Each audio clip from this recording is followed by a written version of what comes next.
This is a case of a cervical internal carotid artery pseudoaneurysm managed through flow diversion. The patient is a 49-year-old female who noted to have a pulsatile mass in her neck. This was heard to have a bruit. Carotid Dopplers were concerning for aneurysm. A CTA confirmed a very large aneurysm in the mid-cervical ICA, which is noted on the CTA. Given her age, our desire was to preserve the carotid. A balloon test occlusion was not performed.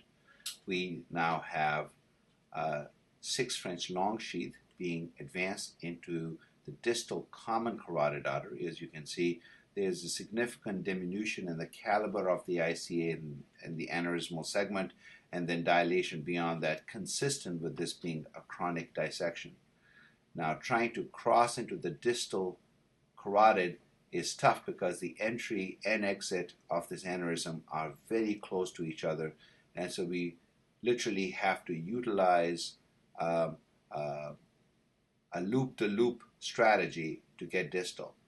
Now, once we have the strategy of distal catheter, we now will inflate a balloon, and as we inflate a balloon, then we pull the whole wire catheter balloon system back to reduce that loop-to-loop which was formed within this aneurysm, as you just noted there. So now we can deflate the balloon higher up and advance the balloon angioplasty balloon to make sure that there is no stenosis in the distal outflow segment of this aneurysm. As is noted here, you can see it's dilated much more so in the aneurysm than distally.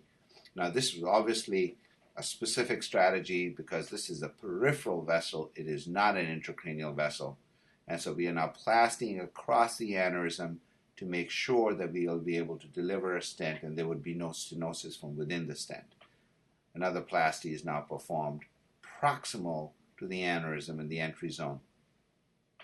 Once we have that across, we are now going to plasty again with a larger balloon to make sure that we have good, adequate inflow and outflow zones for this aneurysm to deliver the flow diversion.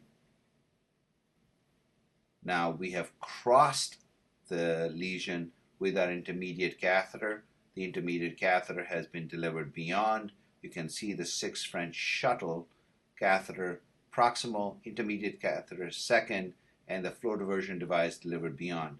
Now the important part here is to start opening the device in a staged controlled fashion with excellent support from the intermediate catheter. So now we are applying excellent force, applying pressure to open the device distally and slowly, gradually, in a staged fashion, pull back both the intermediate and the delivery catheter. So you can see the device is opening very nicely. Right there, you can see it has opened nicely around that bed, and you progressively pull back the intermediate catheter and pull back the delivery catheter. And there you noted that a little extra pulling back resulted in the elongation of the device. And so now at this point we are getting to the tail end and we are trying to apply excess force to get the device open. You can see it is opening in certain areas. In fact, now you can see there's a little bit of narrowing at the outflow site of the aneurysm where we had previously plastied. Again, applying excellent force to really make sure that we fully oppose the device and fully open the device. You can see the microcatheter is being pushed forward as we do this, and the last little bit of the flow diverter is always simply unsheathed, and that's what's done here. Now, once we have that done, we are reducing